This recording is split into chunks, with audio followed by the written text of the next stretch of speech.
চিতাতেই শেষ জায়গা। একটু সবাই শুনবেন। আপনারা কতজন জানেন জানি না, গতকাল দেখবেন একটা বিমান দুর্ঘটনা হয়েছে। জোরে বলুন হানা না, সবাই বলুন, আপনারা সবাই লক্ষ্য করুন।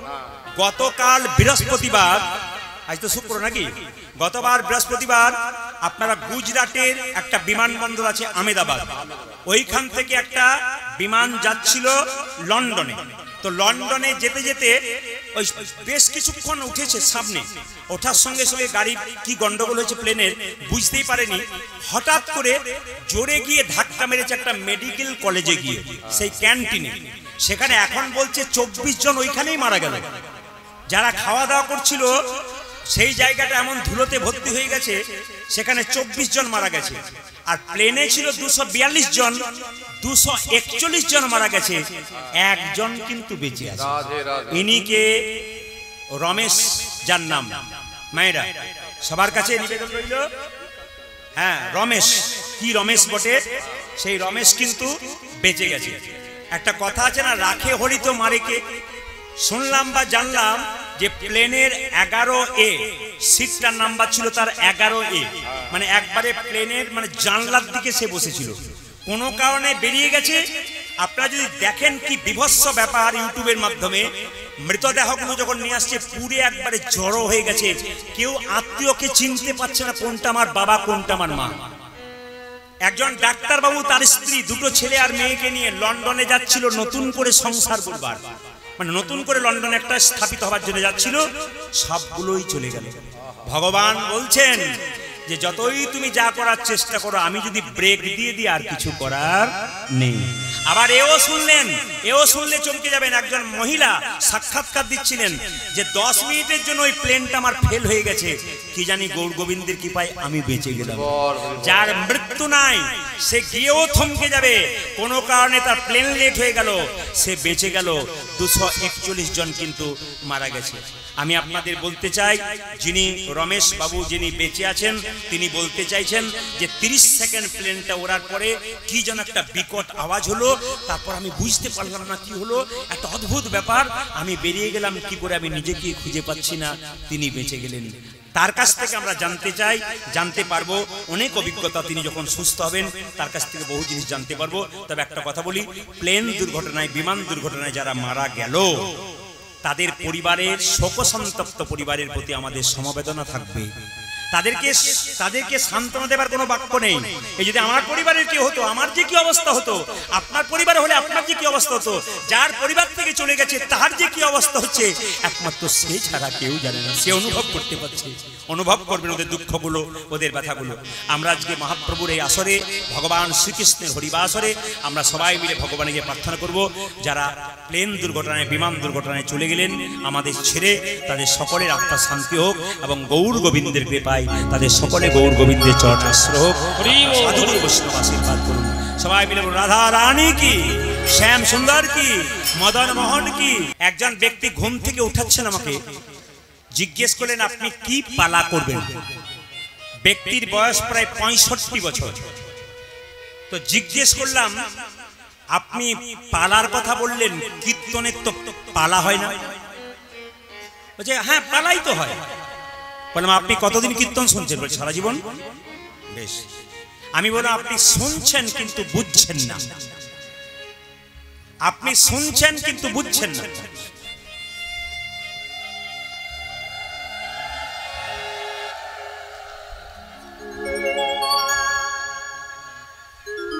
আপনি শুনছেন কিন্তু বুঝছেন না।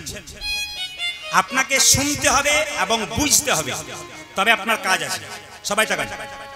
আপনি শুনছেন কিন্তু, উনি বললেন পালা হয় না। বললাম না, পালা কিসের হয়? এইদিকে নাটকের পালা হয়, যাত্রা পালা হয়।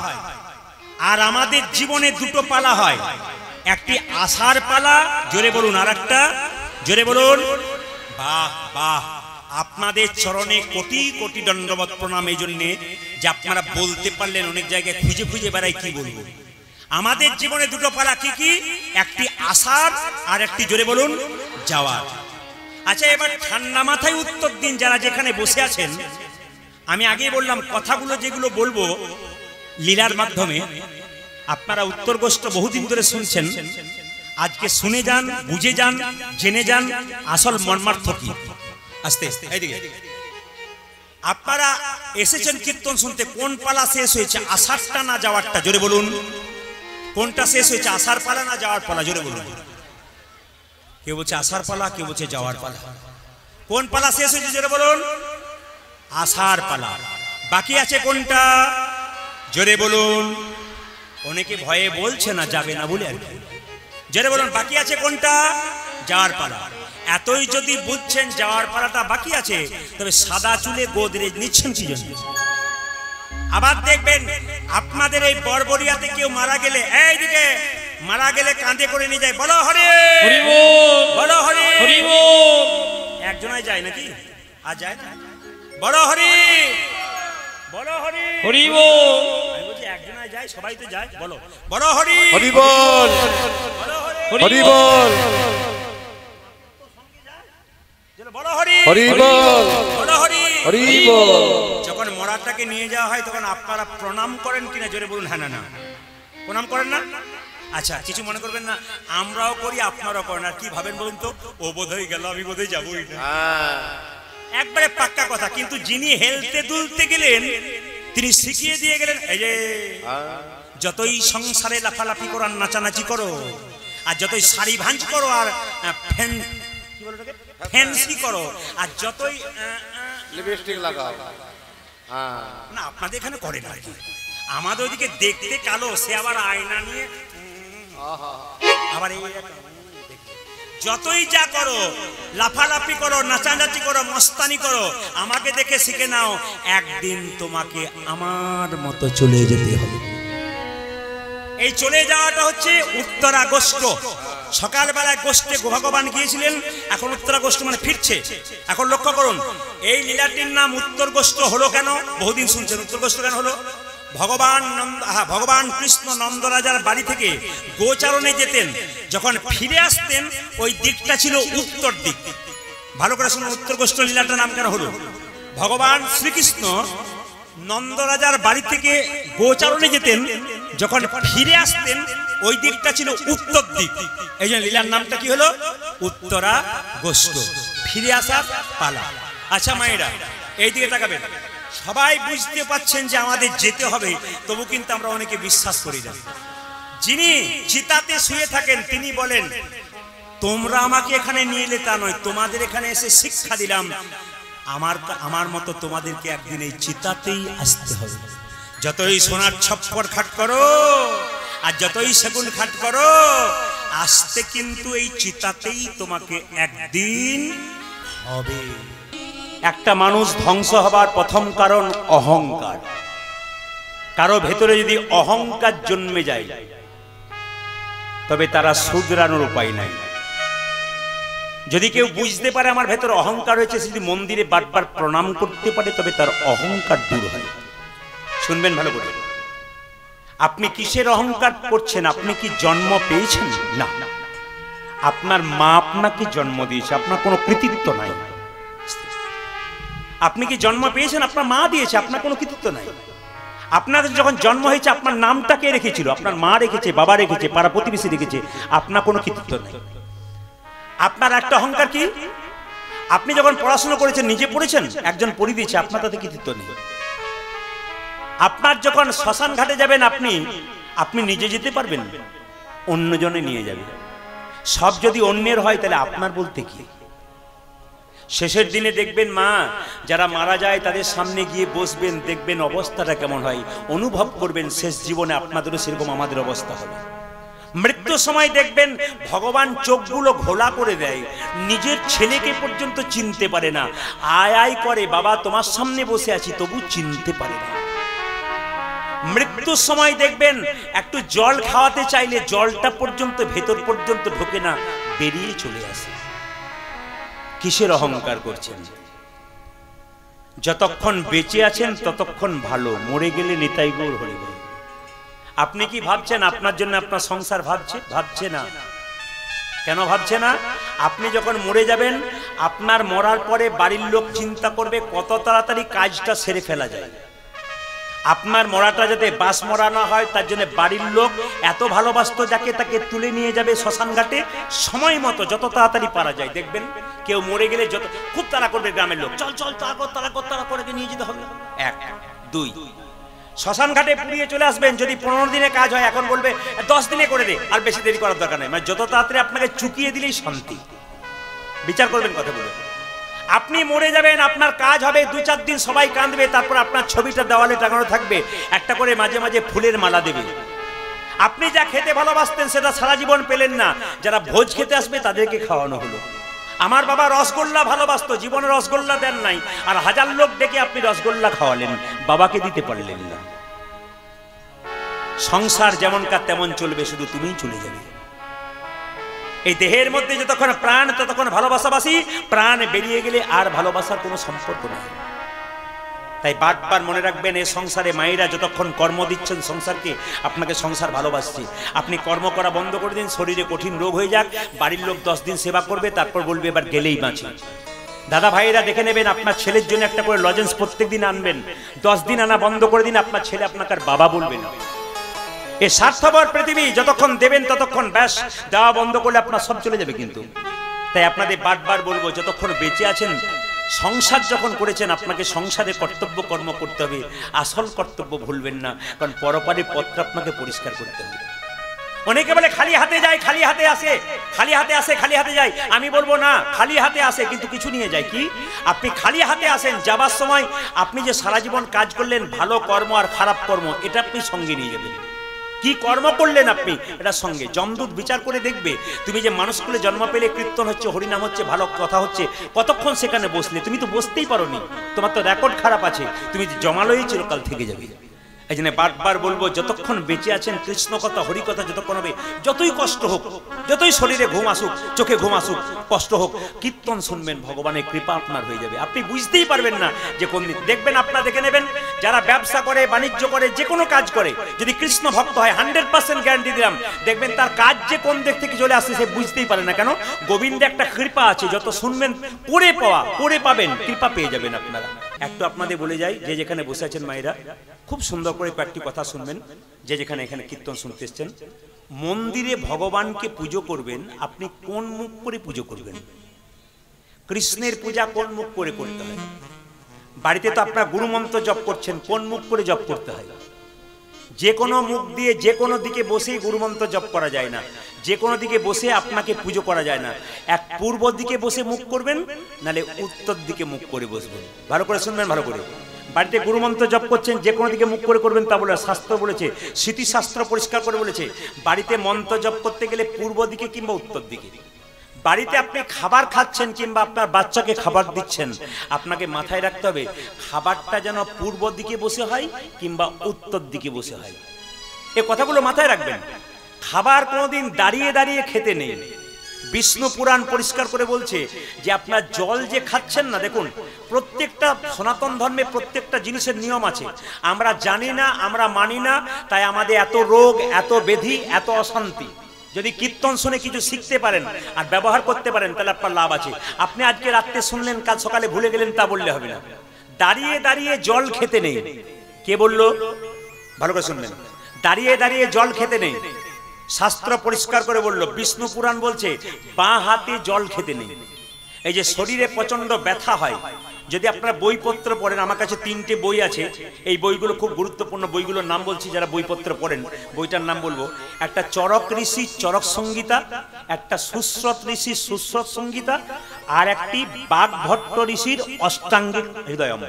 এই বাগভট্ট ঋষি পরিষ্কার করে বলছে, দেখুন ডাক্তারবাবুরা যে কথাগুলো এখন বলছে, ঋষিরা বহু আগে বলে চলে গেছে। যদি আপনি কীর্তন শুনতে পারেন, তাহলে ঋষিরা রিসার্চ করে যে কথাটা বলেছেন যদি ব্যবহার করতে পারেন, আপনার জীবন সুন্দর। এখনো সাধুগুরু বৈষ্ণবরা এই নিয়মগুলো পালন করে বলে এতদিন পর্যন্ত সুস্থ সুন্দর জীবন যাপন করে। দাঁড়িয়ে দাঁড়িয়ে জল, এই যে দাঁড়িয়ে দাঁড়িয়ে জল খেতে নেই। কে বলল? বাগভট্ট ঋষি। এই যে আপনাদের হাঁটুতে ব্যথা, কোমরে ব্যথা হয় না, বলছে 50% ব্যথা শুধু দাঁড়িয়ে জল খাবার জন্য হয়। তাই যাদের এখনো ব্যথা শুরু হয় নাই, তারা যদি দাঁড়িয়ে জল খাওয়া বন্ধ, আমি বলি নাই, বাগভট্ট ঋষি বলছেন, যদি দাঁড়িয়ে জল খাওয়া বন্ধ করতে পারেন, আপনার জীবনে কোনোদিন আর হাঁটু ব্যথা, কোমরে ব্যথা হবে না। যাদের হয়ে গেছে আর কোনো উপায় নেই। সবাই শুনবেন, বাঁ হাতে করে জল খেতে নেই, দাঁড়িয়ে দাঁড়িয়ে খাবার খেতে নেই। এখন তো আবার বুফে সিস্টেম খাবার, দেখবেন ভোজ বাড়িতে যাবেন দাঁড়িয়ে দাঁড়িয়ে খাবার খাচ্ছে। মানে যত রকমের মানে বিশৃঙ্খল জীবন সব আমরা দিনের পর দিন নিয়ে নিচ্ছি। দেখুন বিদেশিরা, কিছু মনে করবেন না মায়েরা, ইংল্যান্ড আমেরিকার লোক দেখবেন আপনার মায়াপুর নবদ্বীপে এসে ধুতি পাঞ্জাবি তিলক পরে কীর্তন করছে, আর আমরা ওদের সাইজটা পরে আমরা এখন কীর্তন শোনা বন্ধ করে দিয়েছি। ওরা বিদেশ থেকে এসে হরে কৃষ্ণ বলতে পারে না, হরে কৃষ্ণ ওরা বলতে পারে না, তবু বলে। লজ্জার ব্যাপার, আমরা বলতে পারি তবু বলি না। এইটা হচ্ছে আমাদের সবচেয়ে লজ্জার ব্যাপার। এগুলোকে চৈতন্য জাগাতে হবে, আপনাদের লাভ আছে। একটা কথা আপনাদের দামি কথা বলে যাই, বাড়িতে যখন শোবেন সুশ্রত ঋষি, শুনবেন ভালো করে, বাড়িতে যখন শোবেন সুশ্রত ঋষি সুশ্রত সংহিতাই বলল, কি বলল, যে বাড়িতে যখন শোবেন আপনার শোয়ার বিছানা মাথাটা যেন দক্ষিণ দিকে হয় কিংবা পূর্ব দিকে হয়। ঋষিদের কথা বলছি, কিন্তু আমি যতগুলো বলছি বই পড়ে বলছি, রেফারেন্স দিয়ে বলছি। সুশ্রত ঋষি বলছেন বাড়িতে শুতে গেলে খুব মাথায় রাখতে হবে মায়েরা, বিছানাতে আপনার মাথা যেন দক্ষিণ দিকে হয় কিংবা আপনার মাথাটা যেন পূর্ব দিকে হয়। পশ্চিম দিকে মাথা করে শুলে যত রকমের উদ্বেগ চিন্তা মাথাতে ঢোকে, কে বলছে, সুশ্রত ঋষি বলছেন। 3 নম্বর শুনে রাখুন, বলছে উত্তর দিকে মাথা করে শুই কারা, দেখবেন মানুষ মরে গেলে মৃতদেহটাকে উত্তর দিকে চিতাতে শোয়ানো হয়, মিলিয়ে দেখে নেবেন। এই জন্য আমাদের বাড়িতে কেউ যদি উত্তর দিকে মাথা করে শোয়ায় তাহলে দেখবেন বন্ধ করে। আর সুশ্রত ঋষি বললেন না না, ও একটা কারণ হতে পারে। একটা কারণ কি, বলছে যদি কেউ দিনের পর দিন মাসের পর মাস বছরের পর বছর উত্তর দিকে মাথা করে শুই, তবে তার শরীরে ব্যাধির জন্ম হয়, রোগের জন্ম হয়। দক্ষিণ দিকে মাথা করে শোবেন কেন, ভালো করে শুনে নিন। আমাদের আত্মীয় স্বজন বাবা মা কাকা কাকি যারা মারা গেছে তারা কিন্তু দক্ষিণ দিকে আছে, দক্ষিণ দিকটা জমের দুয়ার। তাই দক্ষিণ দিকে পা করে শুলে ওনাদেরকে অপমান করা হয়। তাই দক্ষিণ দিকে মাথা করে শুলে কি হয় না, ওদের আশীর্বাদ পাওয়া যায়। কথাগুলো শুনবেন ভালো করে।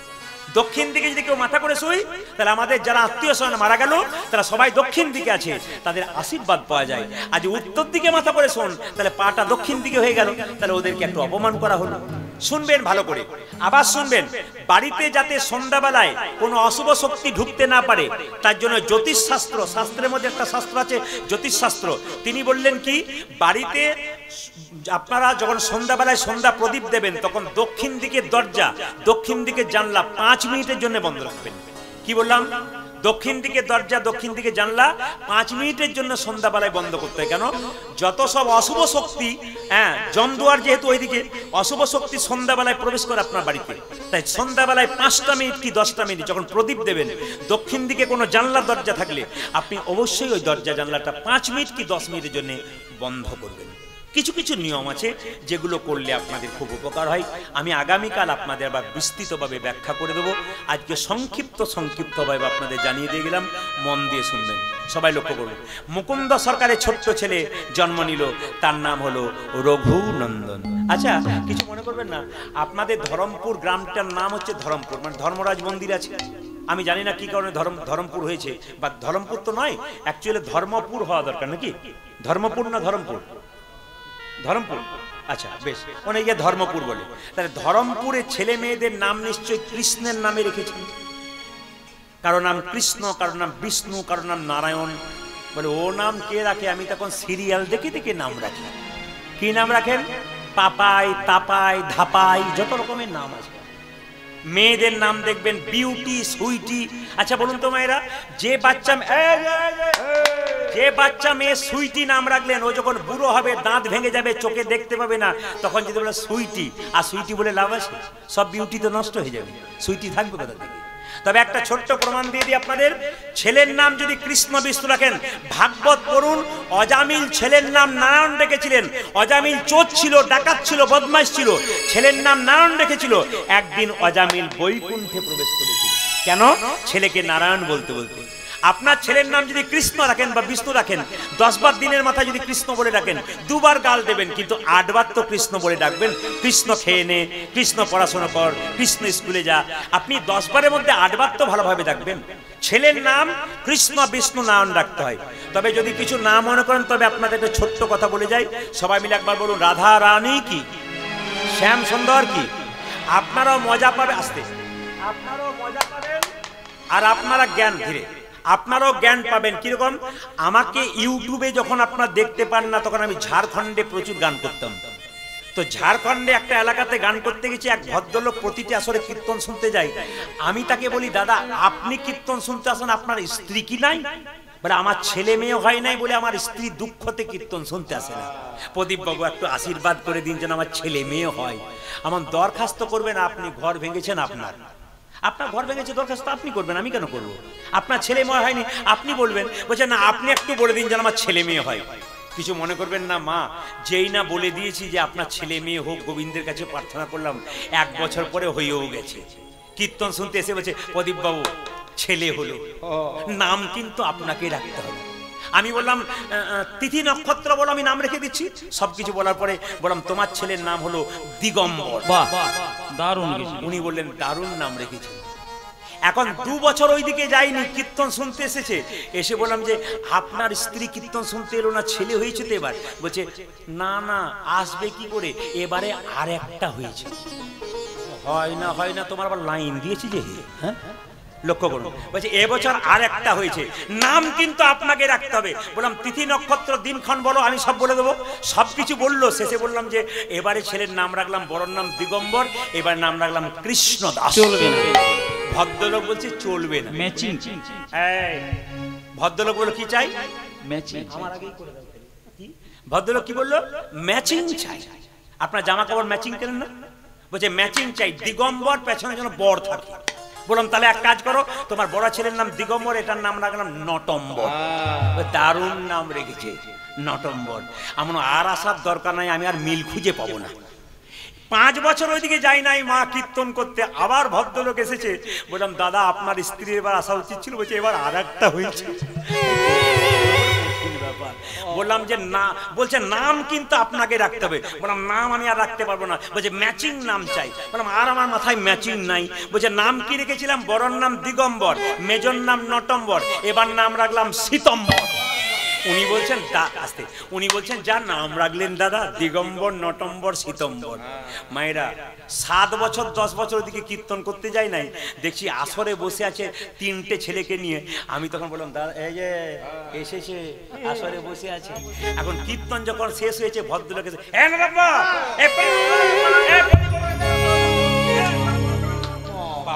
দিগম্বর কই রে, নটম্বর দিগম্বর সীতম্বর প্রণাম করলো। কিছুক্ষণ পরে আমি বললাম দাদা এবার কিন্তু আপনার স্ত্রী আসা উচিত ছিল। বলছে আসবে কি করে, এবারও তো আতুর ঘরে। বললাম বুঝলাম না। বলছে এবারে একসঙ্গে 2টো হয়েছে। তুমি তো পঞ্চপাণ্ডবের বাপে, লোকে এক বেটার বাপ হতে গিয়ে কত জ্বালা। এই যে ঘুমোচ্ছিল, দেখবেন যে ঘুমোচ্ছিল মরার মতো সেও জেগে উঠেছে। আমি তো দেখতে পাচ্ছি, আর যে ঘুমোচ্ছে সে ভাবছে বেটা খালি আমার দিকেই তাকাচ্ছে। হাকিবাদ ছেলের দিকে তো আমি তাকাবো। এখন লক্ষ্য করুন, যেই না দিগম্বর নটম্বর সীতম্বর, উনি বলেন কি এবার কিন্তু নাম আপনাকে রাখতে হবে। আমার নাম আমি রাখতে পারবো না, ম্যাচিং ট্যাচিং আমার হাতে নাই। নাম রাখতে হবে।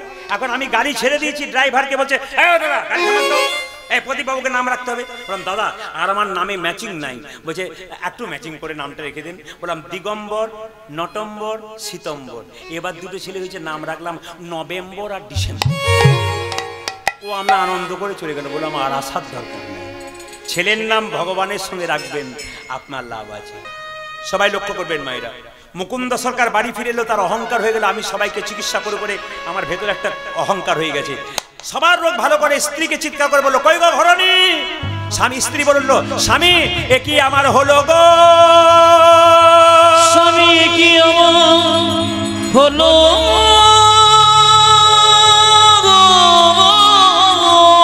আমার সর্বাঙ্গ যেন জ্বলে যা, আমার সর্বাঙ্গ যেন জ্বলে যা, কি আমার হলো গো, এ কি আমার হলো হলো।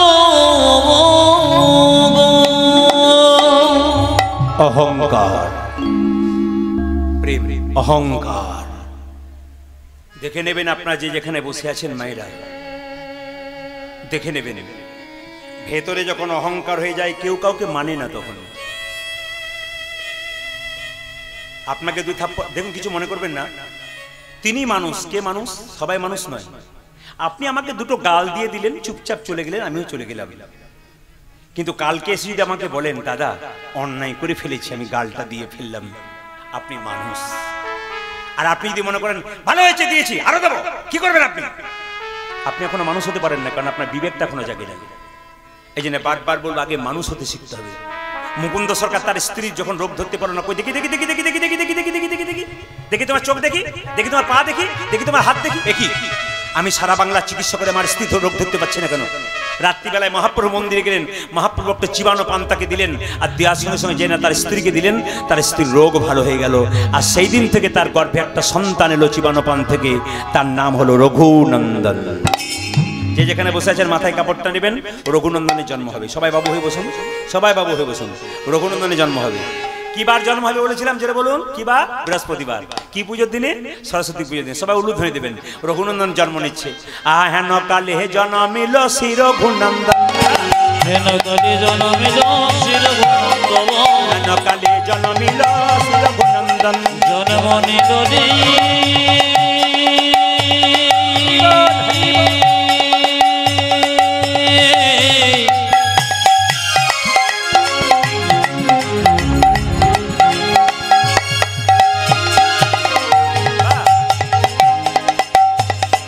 হেন কলি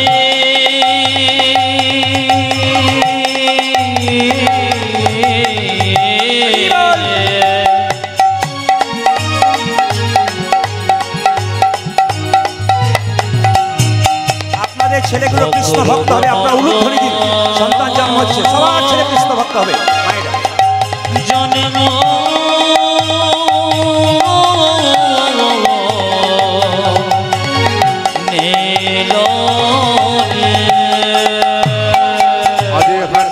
জন্মিল শ্রী রঘুনন্দন, হেন কালে জন্মিল শ্রী রঘুনন্দন, হেন কালে জন্মিল শ্রী রঘুনন্দন, মুকুন্দ দাসেরি তাহা আনন্দিত, মুকুন্দ দাসের তাহা আনন্দিত, যে মুকুন্দ দাসেরি তাহা আনন্দিত, আজি মুকুন্দ দাসেরি তাহা আনন্দিত, আনন্দ আর ধরে না, আনন্দ ধরে না, আনন্দ আর ধরে না, মুকুন্দ দাসের মনে আনন্দ আর ধরে না, আজি মুকুন্দ দাসের মনে আনন্দ ধরে না, মুকুন্দ দাসের মনে পুত্র বদন হে, মুকুন্দ দাসের মনে পুত্র বদন হে, মুকুন্দ দাসের মনে পুত্র বদন হে, মুকুন্দ দাসের মনে পুত্র বদন হে, মুকুন্দ দাসের মনে পুত্র বদন হে, আনন্দ ধরে না, আজ মুকুন্দ দাসের আজি আনন্দিত, মুকুন্দ দাসের আজি আনন্দিত।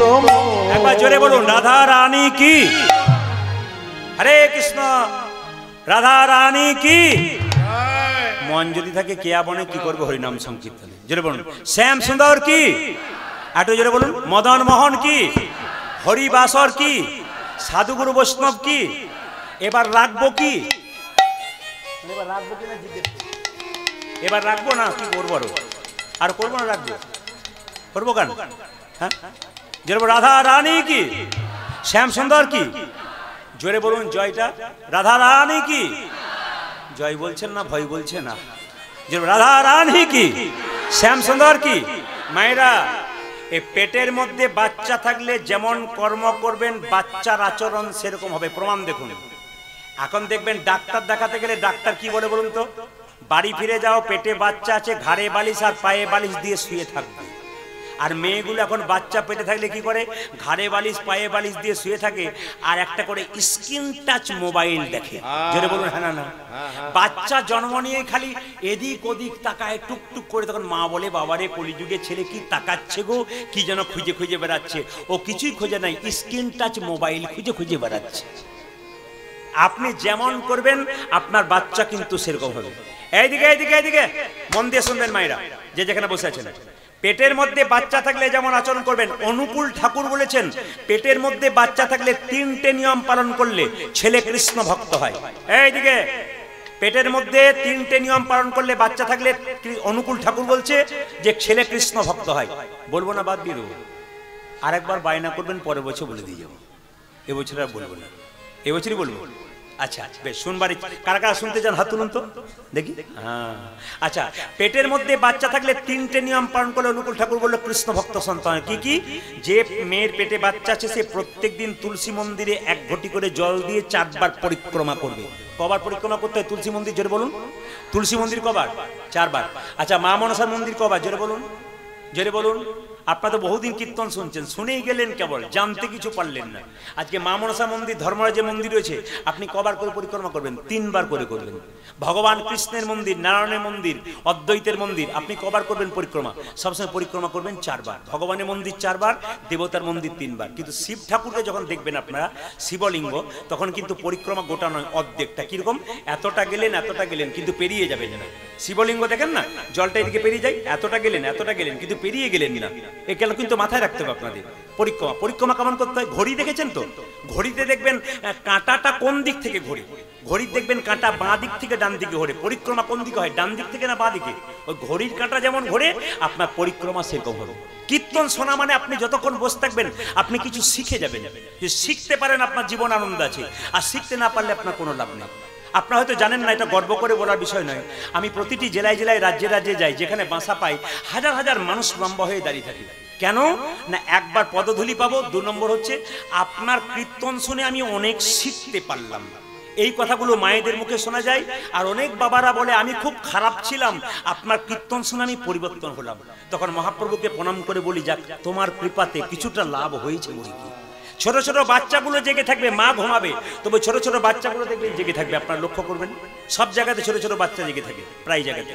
তা আপনাদের কাছে নিবেদন রইল, বাচ্চা পেটে থাকলে আর একটা কারণ কি করবেন, যে যদি শ্রীমদ্ ভাগবত গীতা পড়তে পারেন তো ভালো, যদি না করতে পারেন তাহলে মাথায় ঠেকাবেন। আর 3 নম্বর কি, আপনারা মহাপুরুষের ছবিতে প্রণাম জানাবেন। দেখুন, মহাপুরুষের ছবিতে প্রণাম করলে কি হয়? পেটে বাচ্চা থাকলে মহাপুরুষের ছবিতে প্রণাম করলে মনোবিজ্ঞানীরা বলছেন যে তার ভাবটা কিছুটা আপনার ছেলের মধ্যে আসবে। এই জন্য যখনই পেটে বাচ্চা থাকবে তখন তাকে সচেতন থাকতে হবে, আমি মা হতে চলেছি। তোমার চলা যেমন হবে তোমার বাচ্চার চলা তেমন হবে, তোমার বলা যেমন হবে তোমার বাচ্চার বলা তেমন হবে। মায়ের কাছ থেকে বাচ্চা শিখবে আচার, আর বাবার কাছ থেকে শিখবে বিচার। বাবা কেমন কথা বলছে, বাবার চলা কেমন, বাবার ফেরা কেমন, বাচ্চাগুলো সব লক্ষ্য করে। রাত্রিবেলায় বাবা মোবাইল দেখছে কতক্ষণ, বাচ্চা ততক্ষণ জেগে থাকবে। আপনি যেমন আচরণ করবেন আপনার সেরকম হবে। তাই মায়েরা লক্ষ্য করুন, মুকুন্দ সরকারের ছেলে যখন জন্ম নিল, তখন কি করলো মায়েরা? জন্ম নেবার পর আপনারা মুখে কি দিন? বাচ্চা জন্ম নিলে নিম পাতা। নিম পাতা নাকি? বাচ্চা জন্মের মুখে কি দিন? মধু দেন। কিন্তু মধু দিতে নেই, মধু কিন্তু বাচ্চা জন্মের পরে নয়। বাচ্চা কান্নাকাটি বন্ধ হয় না তাই মধু দেন, কিন্তু আপনাকে হরিনামের মধু দিতে হবে। বাচ্চা জন্ম নিয়েছে মুকুন্দ সরকারের, মধু কিনবার পয়সা নেই, কি করলো? 2 কানে শোনাইল মধুর হরিনাম, 2 কানে শোনাইল মধুর হরিনাম, 2 কানে শোনাইল মধুর হরিনাম, আজ 2 কানে শোনাইল মধুর হরিনামে শোনাল, মধুর হরিনামে শোনালো, শোনালো হরিনামে শোনালো। সংসারের কথা শোনার আগে হরিনামে শোনাল, সংসারের কথা শোনার আগে হরিনামে শোনালো, সংসারের কথা শোনার আগে নামময় দেহ, সংসারের কথা শোনার আগে, নামময় দেহ, সংসারের কথা শোনার আগে, নামময় দেহ, সংসারের কথা শোনার আগে, নামময় দেহ, সংসারের কথা শোনার আগে, নামময় দেহ হলো হরিনামে শোনালো। আজ 2 কানে শোনাইল মধুর হরিনাম, আজ 2 কানে শোনাইল মধুর হরিনাম। সরস্বতী পুজোর দিনে ছেলে জন্ম নিয়ে আমাদের ওখানকার সব মেয়েরা বলে ইঞ্জিনিয়ার হোক, ডাক্তার হোক, মাস্টার হোক, কিন্তু মুকুন্দ সরকার বলল কি?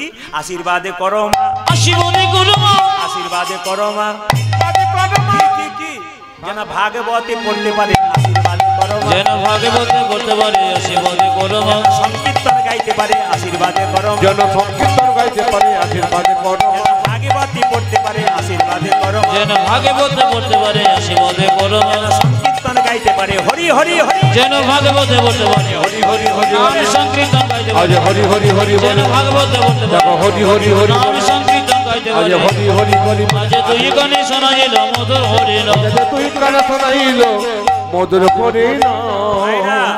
এই যে রঘুনন্দন জন্ম নিল, ইনি হলেন কামদেব মদন। কামদেব মদনের 5টা বাণ ছিল, সবাইকে মারতে মারতে কৃষ্ণকে মেরেছিল। কৃষ্ণ বলল, কামদেব আমার দেওয়া বাণ তুমি আমাকে মারলে, অভিশাপ দিলাম তোমার মর্তকুলে জন্ম হোক। কামদেব মদন কেঁদে কেঁদে বলল, অভিশাপ যদি দিলে মর্তকুলে জন্ম হোক, তোমার চরণ যেন লাভ করতে পারি। তাই পদকর্তা বলেন, দেখো দেখো কামদেব মদনকে, অগ ব্রজের অঙ্গ ধরিয়া অঙ্গ, আমার ব্রজের অঙ্গ ধরিয়া অঙ্গ, ব্রজের অঙ্গ অনঙ্গ ধরিয়া গৌরে আওয়াল গৌর সঙ্গ আমার গৌরী আমার গৌর সঙ্গ গৌরে আওয়াল গৌর সঙ্গ আজ গৌরী যাবল গৌর সঙ্গ ভকতি ভূষণ ভকতবে আমার ভকতি ভূষণ ভকতবে ভকতি ভূষণ ভকতবে আজ ভকতি ভূষণ ভকতবে লীলাই মহিলা আপন দে আমার লাই মগির আপনাবে সোনার নুপুর রাতুল পায় সনাতন পররা সোনার নুপুর রাতুল ওই পায় দেখো সোনার নূপুর রাতল পায় শেখরে শরণ লইনু তাই আমার শেখরে শরণ লইল তাই শেখরে শরণ লইনু শেখর সদান লইনু শরণ নীলা আমরা শরণ নিল শরণ নীলা শরণ নীলা রঘুনন্দনে শ্রীচরণে শরণ নীলা ভক্ত রঘুনন্দ শ্রীচরণে শরণ নিল রঘুনন্দনে শ্রীচরণে হরি হরি হরি ভক্ত রঘুনন্দ শ্রীচরণে হরি হরি হরি বলে রঘুনন্দ শ্রীচরণে হরি হরি হরি ভক্ত রঘুনন্দ শ্রীচরণে হরি হরি হরি হরি রঘুনন্দ শ্রীচরণে শরণ নীলা একবার জোরে বলুন ভক্ত রঘুনন্দন কি বাহ, খুব সুন্দর পরিবেশ আপনাদের ধরমপুরকে সম্মান জানাই। তবে আমাকে বায়না করতে গিয়ে দু একজন বলেছিল, দাদা আমাদের গ্রামে গৌর মণ্ডলীতে দেখবেন প্রচুর লোক হয় আর কীর্তনে খালি যায় আর আসে। আমার কিছু মনে করবেন না, মায়ের ইচ্ছাতে মহাপ্রভু আশীর্বাদে আমি যতক্ষণ থাকবো সবাইকে রাখার চেষ্টা করব, ভালো ভালো কথা বলে ভালো ভালো তত্ত্ব কথা বলে সুন্দর লীলার মাধ্যমে। ছোট্ট রঘুনন্দন বড় হয়ে গেল মা, আর বড় হয়ে কি গাইতে লাগলো, সবাই মিলে হাততালি দিয়ে গান, কৃষ্ণ কেশব কেশব কৃষ্ণ কেশব কেশব শোধা মাখা এই নাম এই না আজ কৃষ্ণ কেশব কৃষ্ণ মাধব শুধম গজে ন হরে ন মধুমখ এই ন কৃষ্ণ কেশব কৃষ্ণ কেশব শোধা মাখা এই নাম হরি নাম মধু মাখা এই নাম নাম নাম নাম কৃষ্ণ কেশব হরি বল। কৃষ্ণ কেশব সুদামানা এই নাম মধুমাখা এই নাম এই নাম জপ হলো আপনারে এই নামে জপ ভুলো জপন রে এই নাম জপ হলো আপনারে এই হরি হরি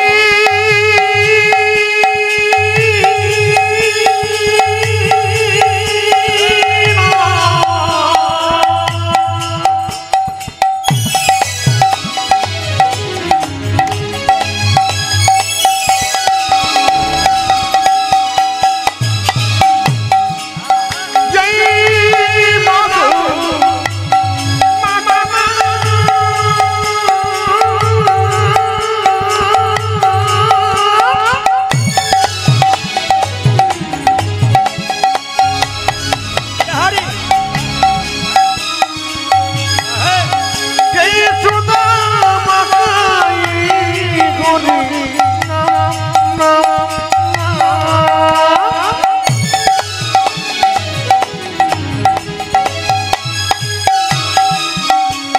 এই নাম যে বাকনি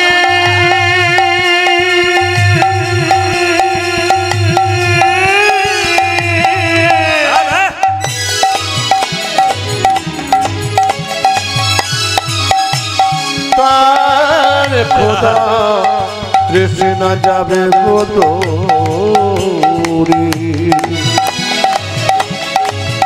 এই মধুমাখানা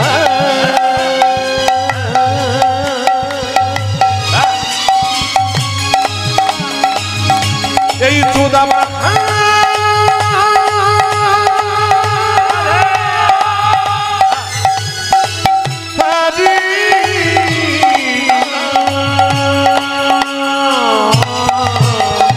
এই নাম যাব না রে উড়ে যাবে তৃষা প্রেম পারাবার এ নাম জপ হলো যাব না রে দূরে যাবে তৃষ্ণা প্রেম গুণ মরে জপরে জপরে রসনা জপরে জপরে জপরে রসনা জপরে জপরে জপরে রসনা জপরে জপরে জপরে রসনা সুধা মাখা এই নাম হরি নাম মধু মাখা এই উলধ্বনি মাইরা উলধ্বনি আজ কৃষ্ণ কেশব কৃষ্ণ মাধব হরে নাম হরে নাম মধু মাখা এই নাম নাম নাম জপনা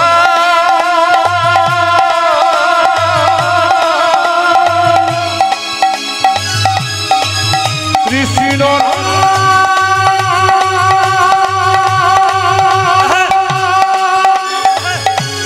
এই হরে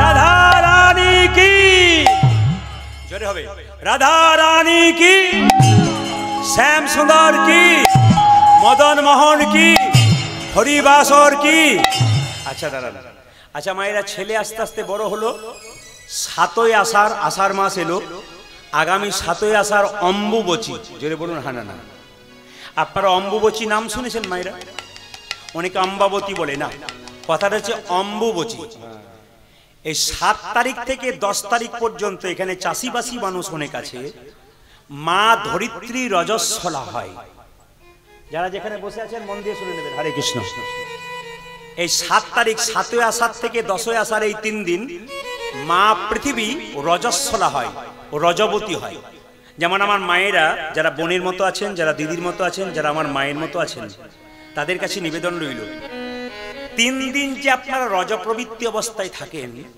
এই সময় কিন্তু আপনাদের মন্দিরে যাওয়া যাবে না আপনি কীর্তন শুনতে আসতে পারেন কিন্তু মন্দিরে প্রবেশ করতে পারবেন না মন্দিরে বিগ্রহ ছুঁতে পারবেন না আপনি গুরুমন্ত্র জপ করতে পারেন হরিনাম জপ করতে পারেন কিন্তু মন্দিরে প্রবেশ করতে পারবেন না পুজো দিতে পারবেন না তুলসী গাছে জল দিতে পারবেন না পরিক্রমা করতে পারবেন না আপনাকে এক পাশে আলাদা বিছানায় 3 দিন থাকা কর্তব্য শাস্ত্র বলছে এই 7ই আষাঢ় থেকে 10ই আষাঢ় এই 3 দিন কিন্তু মায়েরা আমাদের পৃথিবী মা আপনাদের মতো রজবতী হয় বছরে এই 3 দিন এই 3 দিন চাষিবাসী মানুষরা মাঠে কিন্তু কোনোদিন লাঙ্গল দেবে না একটা কোদাল পর্যন্ত পারবে না একটু কিন্তু মাটিতে আসতে মায়েরা মাটি খুঁড়বে না একটা গাছ লাগাবে না কোনো গাছ লাগানো যাবে না কোনো বীজ পোতা যাবে না এই অম্বুবচীর দিনে 7ই আষাঢ় মাথায় রাখবেন মায়েরা কোনো ভালো কাজ করা যাবে না গৃহপ্রবেশ করা যাবে না এই দিন দেখবেন ভালো কোনো মন্দিরে পুজো করা যাবে না সেই দিন এই সময় মনে রাখতে হবে সেদিন কোনোদিন গৃহ নির্মাণে করা যাবে না কোনো ছেলের অন্নপ্রাশন করা যাবে না কোনো বিয়ের দিন সেদিন করা হয় না কেন অম্বুবচী 7 তারিখ থেকে 10 তারিখ পর্যন্ত মা পৃথিবী রজবতী হয়ে থাকে যদি আপনারা আসামের কামাখ্যা মন্দিরে যান তাহলে মায়ের 51 পীঠের মধ্যে একটা পীঠ ওখানে আছে মায়ের জনিটা পড়েছিল ওই কামাখ্যা মন্দিরে এই জন্য কামাখ্যা মন্দিরে 7ই আষাঢ় থেকে 10ই আষাঢ় পর্যন্ত কামাখ্যা মন্দিরের দরজা বন্ধ থাকে কেন ওই 3 দিন মা রজস্বলা অবস্থায় থাকে রজবতী অবস্থায় থাকে তাই মন্দির কিন্তু খোলা হয় না মন্দিরে পুজো হয় না ওই জন্য আপনাদের কাছে নিবেদন রইল যে এই 7ই আষাঢ় থেকে 10ই আষাঢ় এই 3টা দিন আপনারা মানবেন যেন কোনো গাছপালা না লাগান কোনো বীজ না পোতেন কোনো শুভ কাজ না করেন সেই 3 দিন আপনি ভগবানের নাম জপ করবেন ভগবানের সেবা করবেন বাড়িতে কিন্তু মন্দিরে গিয়ে আপনাকে মাথায় রাখতে হবে আপনি অসুচ অবস্থায় থাকলে আপনাকে কিন্তু এই 3 দিন যাওয়া যাবে না এই 7ই আষাঢ় যখন চলে এলো মায়েরা অম্বুবচীর দিন সেই দিন ছোট্ট রঘুনন্দন আস্তে আস্তে বড় হয়ে গেল তার 5 বছর বয়স হয়ে গেল একদিন তার বাবা মুকুন্দ সরকার গোপীনাথের মন্দিরে পুজো এবারে কিন্তু আপনার প্রসাদটা পাবেন এবার আপনার তৈরি থাকুন এত রাত্রি পর্যন্ত আপনার বসে রইলেন এবার কিন্তু আপনাদের প্রসাদ পাওয়ার সময় আসছে সবাই লক্ষ্য করুন ছোট্ট ছেলে রঘুনন্দন কি করছে বাবার সঙ্গে বসে আছে আর মুকুন্দ সরকার তার বাবা গোপীনাথের পুজো করছে ছোট্ট ছেলে 5 বছর বয়স বসে আছে সবাই লক্ষ্য করুন মামা অন্তরা মন্দিরে মন্দিরে একটা কথা বলে যাই 5 বছর পর্যন্ত বাড়িতে যাদের বাচ্চা আছে রামকৃষ্ণ দেব বললেন বাচ্চার মন কচি বাঁশের মতো, যেদিকে বাঁকাবে সেদিকে বাঁকবে, বাঁশ মোটা হয়ে গেলে আর বাঁকবে না। কথাগুলো নজর রাখবেন, যাদের ছোট ছোট বাচ্চা আছে, যারা বাবা হয়েছেন, এই কথাগুলো খুব সাবধানে মনে রাখবেন, আপনার জীবন সুন্দর হবে। 5 বছর পর্যন্ত বাচ্চাকে মায়েরা, রামকৃষ্ণ দেব বলল বাচ্চা ছেলের মন কচি বাঁশের মতো, যেদিকে বাঁকাবেন সেদিকে বাঁকাবে, বাঁশ মোটা হয়ে গেলে আর বাঁকবে না। ছেলেকে শুধু বলবেন না যে পড়াশোনা কর, বাচ্চা ছেলেকে সকালবেলায় ঘুম থেকে উঠে বাচ্চার মা এবং বাচ্চার বাবা একটা কথা বলবে, মন্দিরে প্রণাম করে আয়, তো দাদু ঠাকুমাকে প্রণাম কর, আমাকে আর তোর বাবাকে প্রণাম কর। এটা প্রথম অভ্যাস করাবেন। কারণ আমি প্রায় জায়গাতে কীর্তন করতে গেলে বাড়িতে ঢুকলেই বাচ্চাকে কোলে নিয়ে তার মারা বলে একবার রাধে রাধে বলে দাও তো বাবা, সঙ্গে সঙ্গে বাচ্চাটা রাধে রাধে বলে হাততালি দিয়ে, তার মানে কি ছোট থেকে শিক্ষা দিয়েছিল বলে ছেলেটা এই জায়গায় দাঁড়াচ্ছে। আপনি আপনার বাচ্চাকে মানুষ করছেন, সাবধান থাকবেন। আপনি বাবা হয়েছেন, মা হয়েছেন, ভালো শিক্ষা দেবেন ছোট থেকে, ধর্মীয় শিক্ষা আপনার লাভ আছে, হরিনামে আনবেন আপনার লাভ আছে। চাণক্য পণ্ডিত বললেন বাচ্চার 5 বছর পর্যন্ত কোনো দোষ ধরবে না, খেলবে পড়বে ভাঙবে, বাচ্চাকে কিছু বলবে না। চাণক্য পণ্ডিতের কথা। 5 থেকে 15 পর্যন্ত শাসনের চোখে রাখবেন। কে বলল? চাণক্য পণ্ডিত। আপনার ছেলের বয়স 5 থেকে 15 হলে শাসনের চোখে রাখবেন। কেন? ওই সময় ছেলে মেয়েকে মোবাইল হাতে দেবেন না, ওই সময় চোখ লাল করে রাখবেন। কেন? বাচ্চাকে 5 থেকে 15 পর্যন্ত লাল চোখে রাখতে হয়। কে বলল? কে বলল মায়েরা? চাণক্য পণ্ডিত।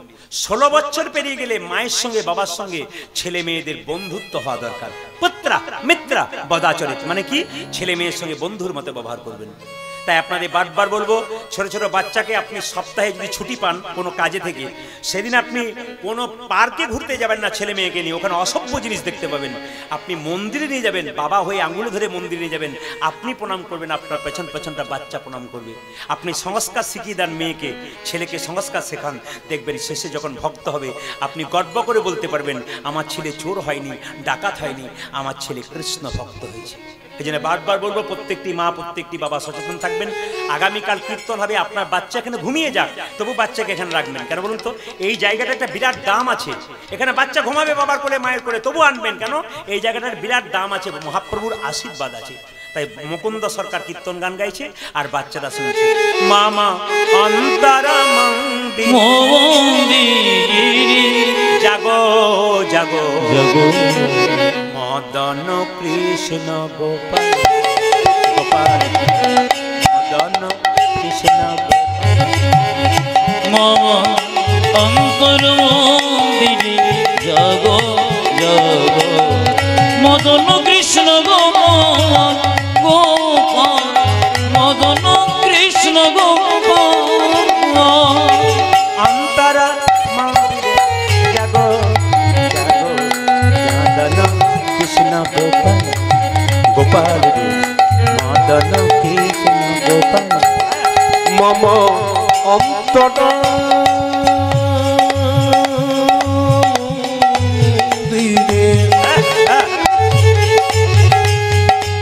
জাগো জাগো, মদন কৃষ্ণ গোপাল গোপাল, মদন কৃষ্ণ গোপাল।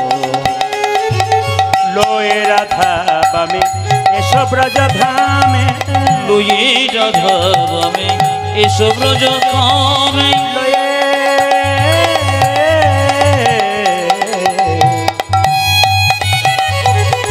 লয়ে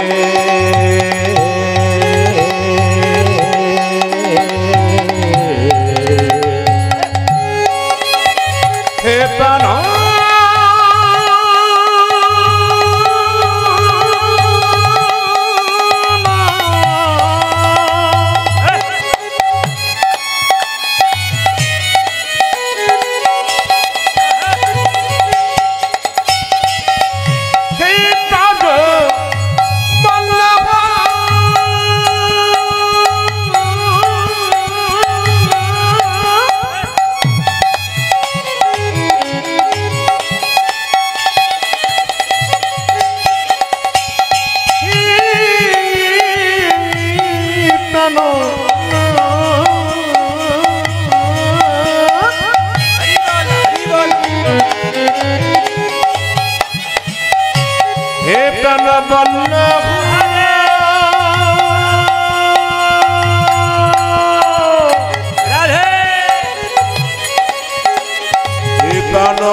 ব্রজধামে রাধা বামে এসো ব্রজধামে লই রাধা বামে এসো ব্রজধামে এসো এসো গিরিধারিলা মদন কৃষ্ণ মম অন্তর মন্দিরে যাব মদন কৃষ্ণ গোপাল মদন কৃষ্ণ গোপাল আমার গোপাল মদন কৃষ্ণ গোপাল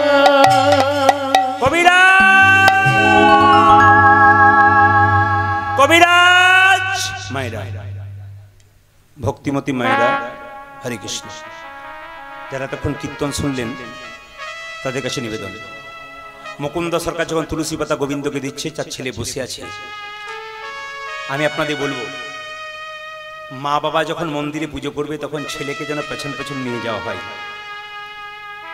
আপনি যে কোনো কাজ করুন সকালবেলায় স্নান করে মন্দিরে প্রণাম করতে হয় যে কোনো কাজ করবেন আপনি সকালবেলায় মন্দিরে প্রণাম করবেন বাচ্চাটাকে নিয়ে যাবেন আয় আমার সঙ্গে বস বাবা যদি মন্দিরে স্নান করে প্রণাম করতে যায় তুলসী গাছে জল ঢালে বাচ্চাটাকে ডেকে বলে তুই আয় এক ঘটি জল নেয় আমার সঙ্গে ঢেলে দে আপনি শেখাবেন যে যেখানে বসে আছেন মুকুন্দ সরকারকে একটা বাচ্চা ছেলে রাখছে পাশের গ্রামে কবিরাজ আমার বাবার খুব পেটে যন্ত্রণা একবার দেখবে চলো তোর বাবার কি হয়েছে রে আমার বাবার পেটে যন্ত্রণা আমার বাবা মরে যাবে তুমি না গেলে মুকুন্দ সরকার বলল দাঁড়া আমি তো কোনো কবিরাজ আমি তো কোনো ব্রাহ্মণ রাখিনি পুজো করবার জন্য আমার ছেলে রঘুকে একবার পুজো করাবো এই রঘু রঘু আজকে মন্দিরে তুই পুজো কর বাবা আমি পুজো করবো কি করে বলছে আমি তো মন্ত্র জানি না দেখুন বাচ্চারা সব শুনবেন মন্দির বাচ্চার বয়স কত বললাম 5 বছর রঘুনন্দনী 5 বছরের বাচ্চা বলছে বাবা আমি তো মন্ত্র জানি না বাবা বলল মন্ত্র জানতে হয় না পুজো করতে গেলে মন্তর মন্তর মন্ত্র শুদ্ধ মন যদি থাকে তাহলে আবার মন্ত্রের কি দরকার আছে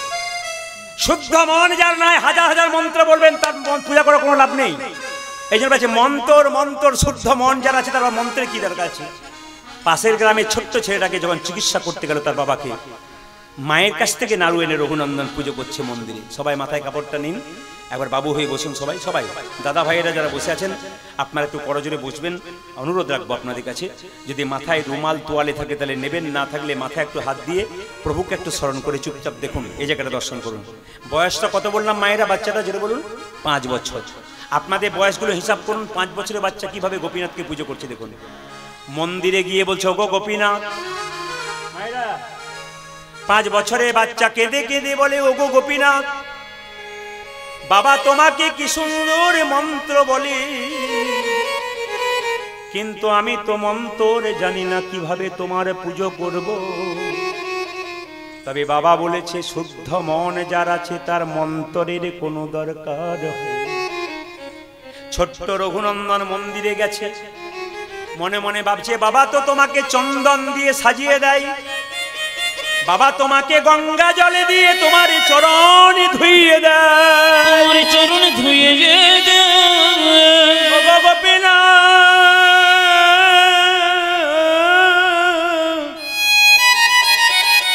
বাবা তোমায় তুলসী পত্র দেয় আমার কাছে তুলসী পাতা নেই আমার কাছে গঙ্গা জল নেই আমার তো চন্দন কেনার কোনো পয়সা নেই ছোট্ট রঘুনন্দন যখন এভাবে কাঁদছে রঘুনন্দন কেঁদে কেঁদে বলে ওগো গোপীনাথ শুনুন শিক্ষাগুলো শুনুন যদি কারো চন্দন কেনার পয়সা না থাকে তবে ভক্তি চন্দন গোবিন্দের চরণে দাও কত সুন্দর শিক্ষা দিয়েছে কীর্তনের মাধ্যমে দেখুন আজ আপনারা আসছেন আবার বসছেন কেউ উঠে যাচ্ছেন না এই রেকর্ডটা শুধুমাত্র কোনো জায়গাতে বাদ নয় সব জায়গাতে আছে যে একবার আসে সে বসলে আর সহজে ওঠে না কেন পটপট পটপট কিছু পেয়ে যায় একটু শিখে নিন কেঁদে কেঁদে বলছে ওগো গোপীনাথ বাবা তোমাকে চন্দন দেয়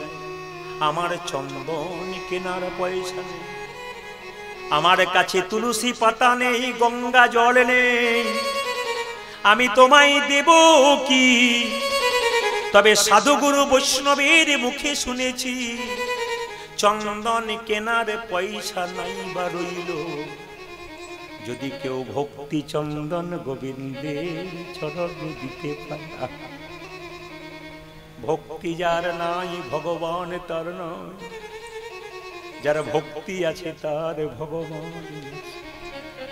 চোখে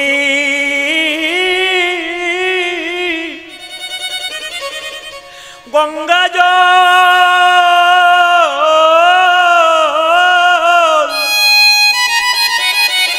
গঙ্গা জলে যদি কারো কাছে না থাকে, তবে সে যদি একবার নয়নের জল দিয়ে গোবিন্দের চরণ সেবা করে, ভগবান তার। কীর্তন কেমন জিনিস দেখুন। রাত্রি 1:45 বাজছে, কিন্তু 11:15 আরম্ভ হয়েছে, 1:45 বাজছে। আপনারা রাত্রির দিকে তাকাচ্ছেন না, আমি দেখতে পাচ্ছি আপনারা রাত্রির দিকে তাকাচ্ছেন না, আপনারা ভক্তির দিকে তাকাচ্ছেন। আপনারা ঠান্ডার দিকে তাকাচ্ছেন না, ঠান্ডা হওয়া পেলে ঘুম আসে ওই দিকে তাকাচ্ছেন না, কীর্তনে বিভোর হয়ে বসে আছেন। কেন? ভক্তি জিনিসগুলো দেখুন। তুলসী পাতা যদি কারো কাছে না থাকে, নাইবা রইল তুলসী পাতা, যদি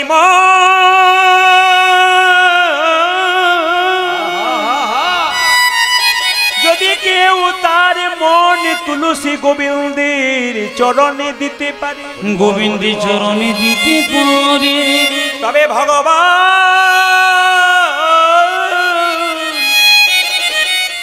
ভগবান খুশি হয়ে যায়। মায়েরা,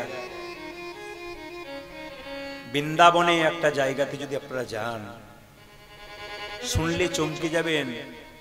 ওই পাশে মথুরা, এই পাশে বৃন্দাবন। যমুনা নদী পার হয়ে একটা গাভী প্রতিদিন সকালবেলায় কৃষ্ণকে প্রণাম করতে আসে এই মন্দিরে, আবার প্রণাম করে নদী পেরিয়ে চলে যায়।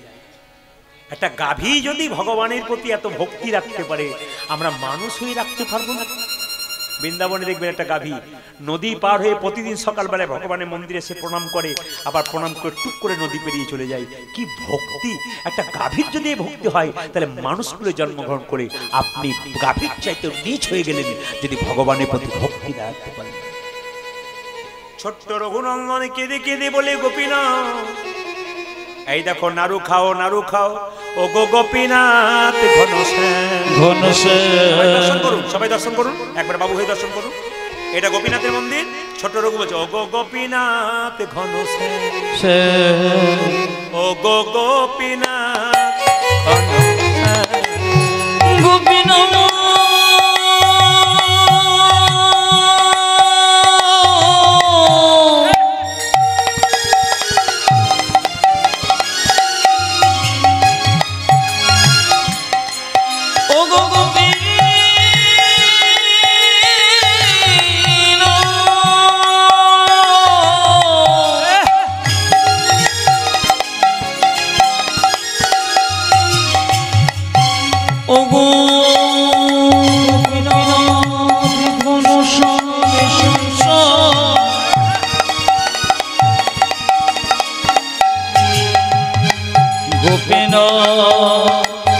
ঘন